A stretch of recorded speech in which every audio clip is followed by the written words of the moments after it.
մինչև վերջի ձեր պայմանները որոնք են, այսինքն ոչ միայն դրանք սահմանադրական բարեփոխումների շարունակում եք դեմ լինել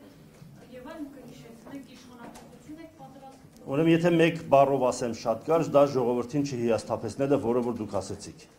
Որ ժողովուրդը չհիասթափվի մեզնից, մենք կանենք այն, ինչը զգանք, մենք շտաբները բացում ենք նաև ժողովրդի տրամադրությունները հստակ իմանալով, մենք չենք հիասթափեցնում, եթե մենք զգանք, որ ժողովուրդը ուզում է այս կամ այն ակցիան կատարել կամ այն ձևով պահանջել իշխանափոխություն այս պահին, մյուս պահին, դա մենք կզգանք եւ վստահ եղեք կանենք, մինչեւ վերջը դա է։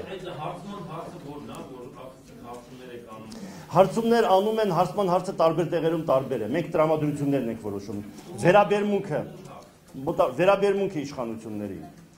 եռյակին վերաբերմունքը, ինչ կուզենային, որ եռյակը աներ, ինչ պահանջներ դներ, ինչ գործողություններ ծավալեր, մենք եւ իրենց պատրաստակամությունը այդ ամենին մասնակցելու։ Մենք այս ամենից հանում ենք տրամադրությունները ժողովրդի, пассив, ակտիվ, այն որ пассив բոլորը դժգոհ են, այն որ пассив վիճակում բոլորը ուզում են որ փոփոխություն լինի, դա հասկանալի է, բայց որքան մասն է իրեն տեսնում ակտիվ դերում, փողոցում, հրապարակում մեր կողքին, սա շատ կարեւոր է։